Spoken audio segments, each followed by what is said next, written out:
कारण घड्याळाची काठं उलटी फिरता आहेत. आज आज जे भाऊसाहेबांनी, पंजाबराव देशमुखांनी, पण्णात पाटलांनी आणि त्यांच्या सहकार्यांनी निर्माण केलं ते आता परत आमच्या कर्तृत्वानं आणि आमच्या कर्तव्यहीनतेमुळं, कार्यक्षमतेच्या अभावामुळं परत ते आपलं ती जुनी अवस्था परत येणार असं दिसतं एकंदरीत. आणि ते तो काळ तरी बरा होता. संघर्ष करणारे नेते होते बहुजन समाजाचे आणि ते सांभाळून घेत होते आणि ते संघर्ष करत होते. पण आज जर ती परिस्थिती परत निर्माण झाली तर मला असं वाटत नाही की त्याला कोणी सावरणारा असेल. कारण आपले जाऊन कुठेतरी लोळलेले आहेत काहीतरी. आपल्या सुरुवातीचा जो खडतर परिश्रम केला, संयुक्त महाराष्ट्राचा मंगल कलश आणला, आपल्या मराठी बांधवांचं एक सार्वभौम राज्य निर्माण केलं, हे या उद्देशानं त्या नेत्यांनी यशवंतराव चव्हाण, वसंतदादा पाटील, आपले हे मोहिते पाटील सगळे यांनी आणि ज्या आपल्या राज्य निवडणुकीच्या लढ्यामध्ये ज्यांनी आपल्या आहुती दिली अशा असंख्य महान नेते आणि कार्यकर्ते, त्यांचे सहकारी ज्या मुंबईच्या गोळीबारामध्ये, त्या मोडवालेजींनी केलेल्या गोळीबारामध्ये जे काही 150च्या आसपास शहीद झाले, त्या सर्वांच्या पुण्यानं, त्यांच्या सर्वांच्या आशीर्वादानं आपल्याला चांगली संधी मिळाली. परंतु त्या गोष्टीला आज 7 दशकं होत आहेत आणि आपण विसरलो.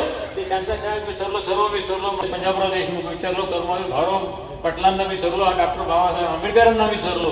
या सगळ्यांना आपण आज विसरलो. आणि कदाचित जे आता पुढं येणार आहे ते संकट फार भयानक आहे. त्यावेळेची जी अवस्था होती ती त्यांनी त्यांच्या सामर्थ्यानं, ताकदीनं आपल्याला त्यातून बाहेर काढलं. आता पुढे कोण बाहेर काढणार? आपल्यासारखे प्रामाणिक लोक आहेत, पण किती दिवस, किती संघर्षाला किती पुरणार याची मला चिंता वाटते. या चिंतेत ही चिंता व्यक्त करण्यासाठी आणि कदाचित माझा आवाज हा कुठपर्यंत कोणाच्या कानापर्यंत जातोय मला माहीत नाही, परंतु तो प्रयत्न केला पाहिजे. हा जो उपक्रम आहे, हा जो राधे फोंडे सरकारांच्या याच्या म्हणजे वडिलांच्या स्मृती दिनाचा, याच्या मागे माझा तोच हेतू आहे. मला कोणताही त्यामध्ये प्रसिद्धीचा किंवा स्वतःला बडेजाव मिळण्याचा कोणताही हेतू नाही. फक्त त्या मार्गाने आपण आपल्या येणाऱ्या पिढीला, आपल्या समाजाला पुढे जाण्याची प्रेरणा मिळावी, त्या बुद्धीमधून ही एवढी एक अपेक्षा ठेवतो. आणि मी या माझ्या अल्पस्वल्प माझी जी काही क्षमता आहे, बुद्धी आहे, त्याचा संपूर्ण वापर करून आणि या संस्थेच्या, भाऊसाहेबांच्या संस्थेच्या, पण्णात पाटलांच्या संस्थेच्या कामामध्ये आपल्यासारख्या जे काही पदाधिकारी आहेत त्या संस्थेचे, त्यांच्या सहकार्याने जेवढं चांगलं करता येईल तेवढं करण्याचा प्रयत्न करतो. ती खरी भाऊसाहेबांना, पण्णात पाटलांना, राधे मुलांना श्रद्धांजली असं मी समजतो. आणि त्या स्मृतीचा जागर व्हावा ही अपेक्षा व्यक्त करतो. कारण त्या स्मृतीचा जागर होणं आज जास्त गरजेचं आहे. जितके पण्णात पाटील आज रेलेव्हंट आहेत, जितके भाऊसाहेब आज रेलेव्हंट आहेत, कर्मवीर भाऊराव पाटील, डॉक्टर बाबासाहेब आंबेडकर आज जेवढे रेलेव्हंट आहेत तेवढे यापूर्वीही कदाचित नव्हते. कारण तेव्हा त्या नुसत्या त्यांच्या अस्तित्वानं, त्यांच्या एका हुंकारानं सगळा समाज एकदम पेटून असेल. परंतु आज त्याच्याकरता तो वन्नी पेटवण्यासाठी अशी तेवढं सामर्थ्यवान कोणीतरी व्यक्तिमत्व लागेल.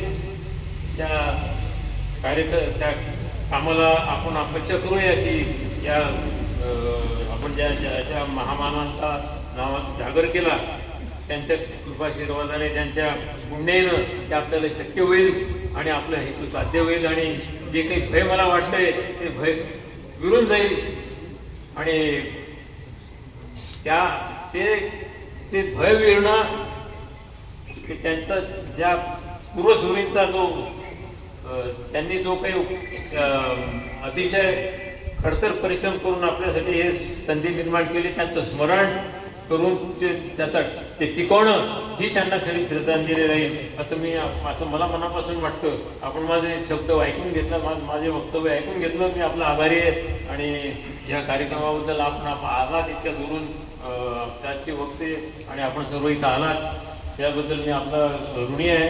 आणि या कार्यक्रमाच्या निमित्तानं मला बोलण्याची संधी दिली याच्याबद्दलही मी आपला ऋणी आहे.